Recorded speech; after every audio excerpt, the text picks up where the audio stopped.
Author news நேயர்களுக்கு வணக்கம். நான் உதயாஸ்ரீ. தலைப்புச் செய்திகளை காணலாம். தமிழக சட்டப்பேரவையில் அடுத்த மாதம் 14ஆம் தேதி பட்ஜெட் தாக்கல் செய்யப்படும். பேரவைத் தலைவர் தகவல்.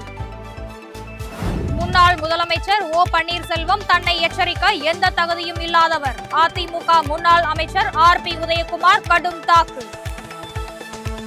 காவல் உதவி ஆய்வாளர் தேர்வில் வெற்றி பெற்றவர்களின் இறுதி பட்டியலை வெளியிடுக. தமிழக அரசுக்கு பாஜக மாநில தலைவர் அண்ணாமலை வலியுறுத்தல். திமுக அரசு கல்வியில் நவீன தீண்டாமையை கடைபிடிக்கிறது. மும்மொழி கொள்கை பிரச்சனையை சுட்டிக்காட்டி மத்திய அமைச்சர் எல் முருகன் குற்றச்சாட்டு. இந்தியாவின் புதிய தலைமை தேர்தல் ஆணையராக நியமிக்கப்பட்ட ஞானேஷ்குமார் டெல்லியில் நடைபெறும் நிகழ்ச்சியில் நாளை பதவியேற்பு. போப் பிரான்சிஸின் சுவாச குழாயில் நோய் தொற்று. மருத்துவமனையில் அனுமதிக்கப்பட்டு தீவிர சிகிச்சை. இனி தொடர்வது விரிவான செய்திகள். பாட்டாளி மக்களுக்கும் நாட்டின் முன்னேற்றத்துக்கும் பாடுபட்டவர் சிந்தனை சிற்பி சிங்காரவேலர் என அவரின் பிறந்த நாளையொட்டி முதலமைச்சர் மு க ஸ்டாலின் புகழாரம் சூட்டியுள்ளார். இது தொடர்பாக அவர் வெளியிட்டுள்ள எக்ஸ் தள பதிவில், இந்திய பொதுவுடைமை இயக்கத்தின் முன்னோடி, சுயமரியாதை இயக்க சுடரொளி, ஒத்துழையாமை இயக்கத்தில் பங்கெடுத்த விடுதலை போராளி, இதழாசிரியர், எழுத்தாளர், சென்னை மாநகராட்சி உறுப்பினர் என பல நிலைகளில் சிறந்து விளங்கியவர் சிந்தனை சிற்பி சிங்காரவேலர் என குறிப்பிட்டுள்ளார். போர்க்குணம் மிகுந்த நல் செயல் முன்னோடி, பொது உடைமை கேகுக அவன் பின்னாடி என திராவிட புரட்சி கவி பாரதிதாசனார் போற்றிய தொழிலாளர் தோழர் சிங்காரவேலருக்கு எம் செவ்வணக்கம் என முதலமைச்சர் குறிப்பிட்டுள்ளார். முன்னாள் முதலமைச்சர் ஓ பன்னீர்செல்வம் தன்னை எச்சரிப்பதற்கு தகுதி இல்லாதவர் என அதிமுக முன்னாள் அமைச்சர் ஆர்.பி. உதயகுமார் கூறியுள்ளார். மதுரையில் செய்தியாளர்களிடம் பேசிய அவர், ஓ பன்னீர்செல்வத்தை பொறுத்தவரை அதிகாரம் வேண்டுமென்றால் அமைதியாக இருப்பார், அதிகாரம் இல்லை என்றால் எந்த எல்லைக்கும் செல்வார் என கடுமையாக விமர்சித்தார். மறைந்த முதலமைச்சர் ஜெயலலிதா நற்சான்று கொடுத்ததாக தனக்குத்தானே தம்பட்டம் அடித்துக் கொள்ளும் ஓ பன்னீர்செல்வம் அதிகாரம் வேண்டும் என்பதற்காக ஆரம்பம் முதலே பல்வேறு பிரச்சனைகளில் ஈடுபட்டு வருகிறார் என கடுமையாக சாடினார். கட்சி நலனுக்காக பதவியை ராஜினாமா செய்ய வேண்டும் என்று எடப்பாடி பழனிசாமி உத்தரவிட்டால் இந்த நிமிடமே தனது பதவியை ராஜினாமா செய்ய தயாராக இருப்பதாகவும் ஆர்.பி. உதயகுமார் தெரிவித்தார். தமிழகத்தில் உள்ள பல்வேறு சிறைகளில் இருந்து விடுதலை பெற்ற 750 சிறைவாசிகளுக்கு 3.25 கோடி ரூபாய் மதிப்பிலான நலத்திட்ட உதவிகளை துணை முதலமைச்சர் உதயநிதி வழங்கினார். சென்னை கலைவாணர் அரங்கில் தமிழ்நாடு சிறை மீண்டார் நல சங்கம் சார்பில் விடுதலை பெற்ற 750 முன்னாள் சிறைவாசிகளுக்கு நலத்திட்ட உதவிகள் வழங்கும் நிகழ்ச்சி நடைபெற்றது. இதில் துணை முதலமைச்சர் உதயநிதி ஸ்டாலின் கலந்து கொண்டு 3.25 கோடி ரூபாய் மதிப்பிலான நலத்திட்ட உதவிகளை வழங்கினார். இந்த நிகழ்ச்சியில் அமைச்சர்கள் சேகர் பாபு, ரகுபதி மற்றும் டிஜிபி சங்கர் ஜிவால் உள்ளிட்டோர் பங்கேற்றனர். சிந்தனை சிற்பி என போற்றப்படும் சிங்காரவேலரின் 166வது பிறந்தநாளை ஒட்டி தமிழக அரசு சார்பில் சென்னையில் உள்ள அவரது திருவுருவ சிலைக்கு மாலை அணிவித்து மரியாதை செலுத்தப்பட்டது. சென்னை பாரிமுனையில் உள்ள மாவட்ட ஆட்சியர் அலுவலக வளாகத்தில் அவரது சிலைக்கு கீழ் அலங்கரித்து வைக்கப்பட்ட திருவுருவ படத்திற்கு அமைச்சர்கள் மா. சுப்பிரமணியன், சேகர் பாபு, மாநகராட்சி மேயர் பிரியா மற்றும் மாவட்ட ஆட்சியர் ரஷ்மி சித்தார்த் உள்ளிட்ட அரசு உயர் அதிகாரிகள் பலர் மலர்தூவி மரியாதை செலுத்தினர். சிங்காரவேலரின் பிறந்த நாள் ஒவ்வொரு ஆண்டும் அரசு விழாவாக கொண்டாடப்பட்டு வருகிறது. தமிழக சட்டப்பேரவையில் அடுத்த மாதம் 14ஆம் தேதி பட்ஜெட் தாக்கல் செய்யப்படும் என சபாநாயகர் அப்பாவு தெரிவித்துள்ளார். சென்னை தலைமைச் செயலகத்தில் செய்தியாளர்களிடம் பேசிய அவர், 2025-26ஆம் ஆண்டுக்கான நிதிநிலை அறிக்கை அடுத்த மாதம் 14ஆம் தேதி தாக்கல் செய்யப்படும் என்றும், நிதிநிலை அறிக்கையை நிதியமைச்சர் தங்கம் தென்னரசு தாக்கல் செய்வார் எனவும் கூறினார். அதற்கு அடுத்த நாளான 15ஆம் தேதி வேளாண் பட்ஜெட்டை அமைச்சர் எம்.ஆர்.கே. பன்னீர்செல்வம் தாக்கல் செய்ய உள்ளதாகவும் சபாநாயகர் அப்பாவு தெரிவித்தார்.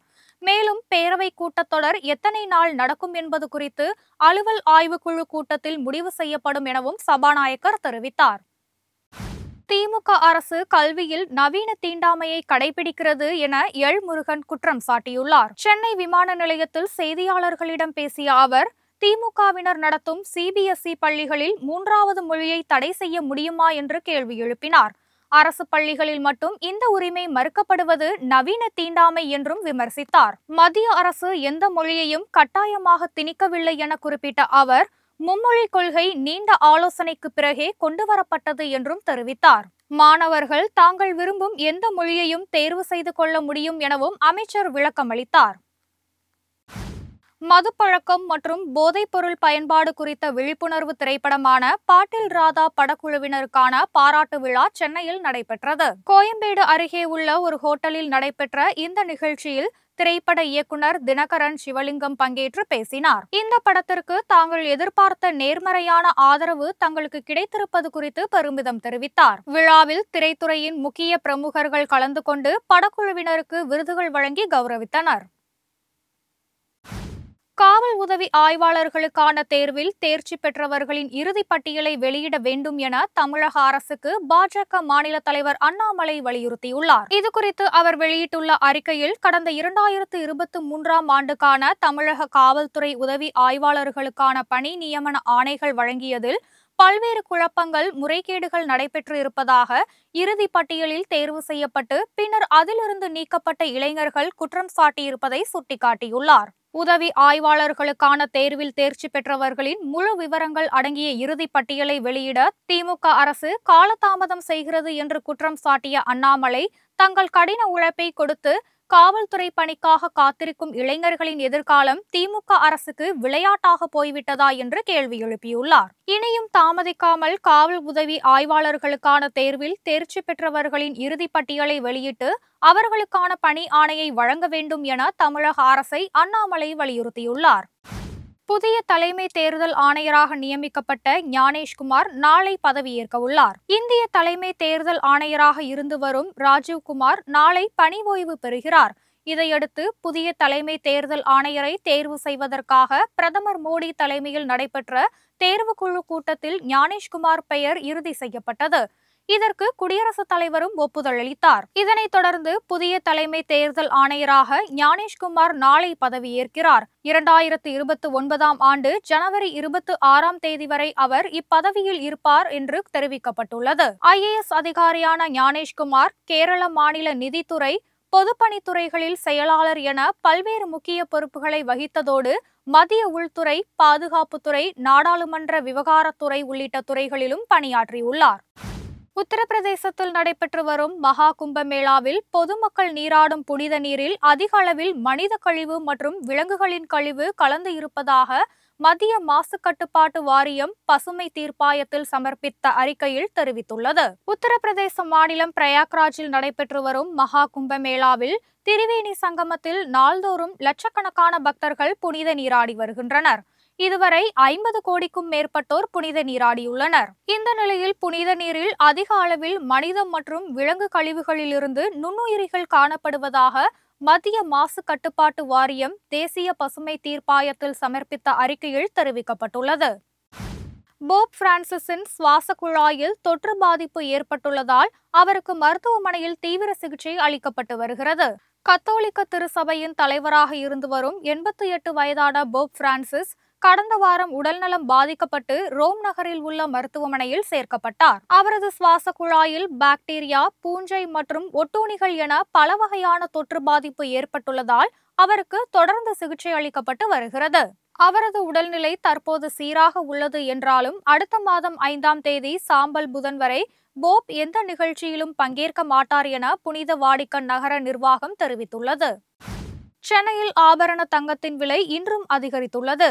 சவரனுக்கு 240 ரூபாய் உயர்ந்து ஒரு சவரன் 63,760 ரூபாய்க்கு விற்பனையாகிறது. ஆபரண தங்கத்தின் விலை இம்மாதத்தின் முதல் வாரத்தில் சவரன் 64,000 ரூபாயை தாண்டி விற்பனையாகி சாமானிய மக்களை அதிர்ச்சியடைய செய்தது.